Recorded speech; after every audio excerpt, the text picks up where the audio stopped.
자, 먼저 남영님, 음주, 인피, 위험운전 치상. 자, 위험운전 치사상죄는 음주운전으로 사고가 있을 경우에 적용되는 특정범죄 가중처벌법상의 죄명입니다. 인사사고가 발생했을 때 적용되는 법규 중에 가장 처벌이 무거운 법규죠. 특정범죄 가중처벌법 아래 교통사고 처리특례법이 있는데 거기에도 인사사고가 적용이 돼 있어요. 최근에는 대부분 교통사고 처리특례법은 거의 적용이 안 돼요. 거의 대부분 인사사고가 발생을 하면은 위험운전 치사상죄로 올라간다라고 생각하시면 되겠습니다. 자, 볼까요? 2021년 2월 3일 23시경 신호대기 중에 잠이 들었습니다.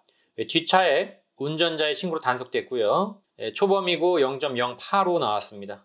뒷차 운전자가 제가 기절한 줄 알고 운전석 손잡이를 잡은 상태에서 제가 출발했다고 하여 경찰서에서 이주진단서, 그러니까 뭐 일어나세요 이렇게 얘기하다가 갑자기 이제 출발을 해서 이 운전석에 팔을 넣은 상태에서 피해자가 다쳤다라고 주장하시는 것 같아요. 400만 원의 민형사 합의 보고 출석 때 합의서 제출 및 피해자 조사 때에는 피해자분께서 처벌 원치 않는다고 했다고 합니다. 둘 다 블랙박스 자료는 없고 조사 때 조사관님께 물어보니까 주변 CCTV가 없다고 해서 사고 당시 확인이 안 되는 상황입니다. 그러니까 이제 피해자가 진짜로 다친 건지 아니면 말로만 다쳤다고 하는 건지 돈을 받으려고 알 수가 없다는 거죠. 제가 사고 당시 기억이 없어 답답한 상황입니다. 참 이런 상황도 있네요. 조사관님 말로 취소 결격 2년, 벌금 1,000만 원 정도라고 하시고 99% 약식 기소 벌금형이 들어왔다고 하는데 뭐 방법이 있나 이렇게 이제 얘기하시는데 뭐 CCTV도 없고 하기 때문에 뭐 억울한 부분은 있겠지만 일단 피해자의 그 어떤 진술이 신빙성이 있다면은 이제 인사사고가 되는 거죠. 뭐 이제 결격이 2년이라고 하는 거 봐서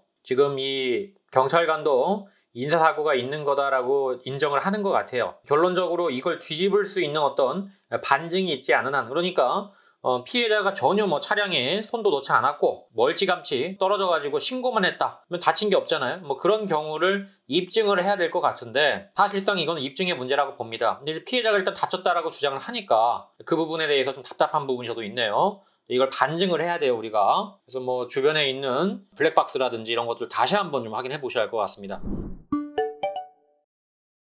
인천 호두마루님, 음주 사고 문의드립니다. 제 답변을 바라신다 써 있고요. 2월 10일 오토바이 경미 사고가 발생했습니다. 음주 이동 거리는 10m 정도, 오토바이 앞바퀴가 제 뒷바퀴에 끼어 있었고 오토바이 운전자분은 오토바이에 탑승하고 누워 계셨습니다. 초범이고 농도는 0.104, 대물 처리는 완료됐고 대의는 사람은 입원을 했다고 하시네요. 피해자는. 피해자 측 연락이 수월하지 않아 형사합의가 안 되게 된다면 실형 가능성은 없습니다. 실형이 나오려면 전치가 초범인 경우에 전치 뭐 8주 이상은 나와야 실형 각이 나와요. 괜히 쓸데없이 실형에 대한 걱정은 하지 마십시오. 잘했다는 건 아닌데 그러나 이제 뭐 쓸데없는 걱정하실 필요는 없겠죠. 실형을 피하기 위해 꼭 변호사 선임을 해야 되나요? 저는 개인적으로 필요 없다고 봅니다. 그러나 너무 걱정이 되면 하셔도 됩니다. 사고 위치는 도로, 사고 후 차량 위치가 주황색 안전지대에 대한 불리한 상황인지 뭐 위치에 대한 부분인데 크게 관계는 없을 것 같고요. 형사합의 시 2, 3주 진단일 경우 적정 합의금 범위는 일단 민사 같은 경우엔 보험사가 하는 거기 때문에 보험사와 이제 민사 합의에 대한 부분은 협의를 하시고요. 상대방과 우리 보험사가 하는 거고요. 형사합의 같은 경우에는 주당 70에서 100 정도의 형사합의금이 나옵니다. 지금 질문하신 게 민사합의와 형사합의의 구분을 못 하시는 것 같아요. 일단 제 영상들을 쭉 보시면서 민사합의와 형사합의에 대한 구분부터 하시는 게 좋을 것 같습니다. 행정심판 가능성에 대해서는 일단 따로 전화 주시고요. 형사합의 여부에 따른 벌금은 크게 안 달라질 것 같습니다. 합의를 하시는 게 좋긴 하지만 벌금을 줄이거나 내가 실형을 회피하기 위해서 형사합의를 하는 어떤 그런 목적에 해당되는 케이스는 아닌 것 같아요. 형사합의를 해도 벌금이 그렇게 줄어들진 않을 겁니다. 일단 사고가 있기 때문에 기본적으로 벌금은 700에서 1,000만 원 사이 왔다 갔다 할 것 같네요. 자, 누이님 제 답변을 부탁드린다고 써있네요. 2월 초에 0.146 나왔고요.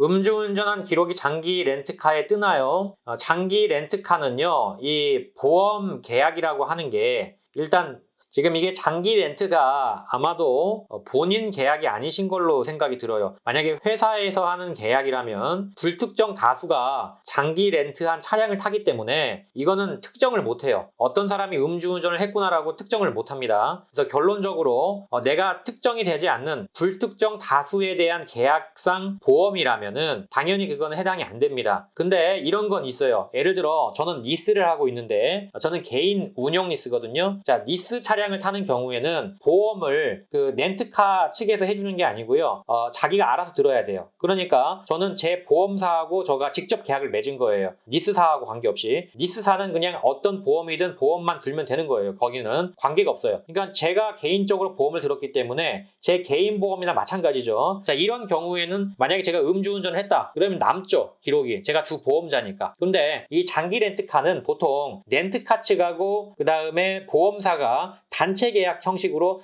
여러 가지 계약을 한단 말이에요. 내가 개인적으로 개인 보험으로 계약을 하지 않은 이상은 장기 렌트와 보험사가 직접 계약을 했기 때문에 그건 관계가 없어요. 왜냐하면 내가 특정되는 게 아니고 누가 타든지 그 렌트카에 타면 다 보험 처리가 된다. 이런 개념이거든요. 그러니까 누구라고 하는 어떤 특정이 안 들어가 있는 거죠. 이해가 되셨죠? 제 말이. 그래서 장기 렌트카가 직접 보험사와 계약을 한 경우에는 내 보험에 남을 수가 없죠. 왜냐하면은 그거는 어차피 개인적인 어떤 부분이 아니니까요. 그리고 행정심판에 대해서는 따로 연락을 주세요. 네, 여기까지 질문에 대해서 답변 드렸습니다. 아울러 저희 모두다 행정사를 시청하시는 모든 분들에게 부탁을 드립니다. 좋아요와 구독은 저에게 많은 힘이 됩니다. 좋아요와 구독 꼭 부탁드립니다. 여기까지 송범석 행정사였습니다. 감사합니다.